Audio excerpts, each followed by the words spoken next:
Let me guess. You have a list of goals on your phone notes app that could change your life. You want to start that business, get fit, or learn that language. You know you are capable.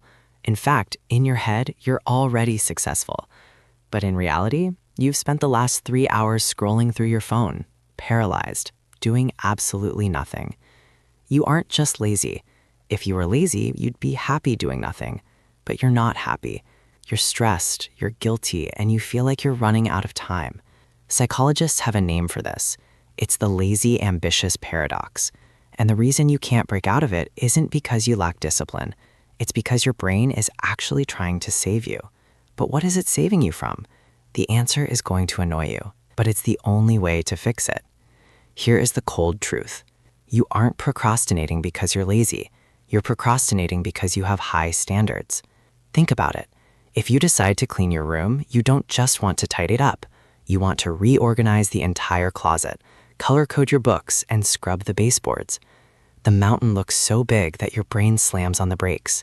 It thinks, whoa, that looks hard. If we try that, we might fail. And if we fail, we aren't smart anymore.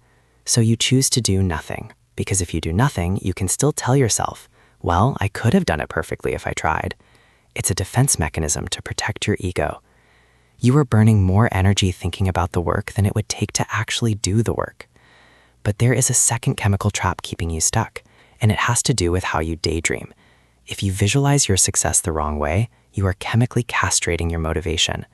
We've all heard visualize your success, right?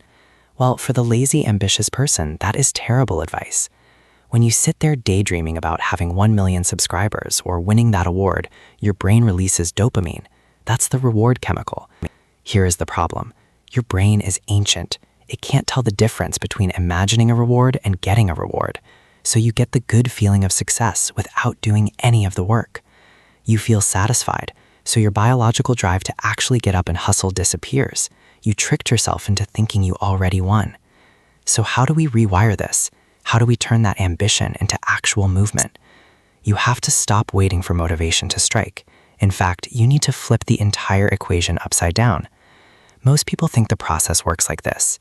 Insight, motivation, action. I get an idea, I feel pumped, so I do the thing. But that is a lie. Real psychology works the other way around. Action, motivation. You will never feel like doing hard work. The feeling only comes after you start. So we need to lower the barrier to entry. We need to make the start so easy it feels stupid not to do it. This is called friction engineering. Let's use a real example. Let's say you want to run in the morning, but you're lazy.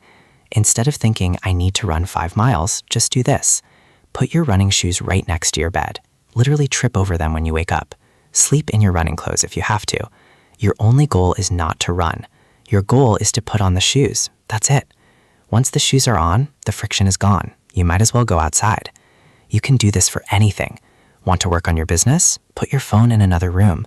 Make the distraction hard to reach and the work easy to reach. But getting started is the easy part. The hard part is keeping going when your work looks like trash. And for that, we need the B- rule. Remember, you're a perfectionist. You want an A+ result. But A+ effort leads to burnout. From today on, I want you to aim for a B-. If you're writing a script, write a bad script. If you're going to the gym, have a mediocre workout. Why? Because a mediocre workout is 100% better than the perfect workout you skipped. Give yourself permission to make garbage. Ironically, once you take the pressure off, your work usually gets better because you're relaxed. Being ambitious is a gift, but only if you control it. If you don't, it's a curse that will leave you full of regret. Stop waiting for the perfect time. Stop waiting to feel ready. Put the shoes by the bed. Write the bad sentence. Do it scared. Do it tired. Just do not do nothing. Because a year from now, you'll wish you had started today.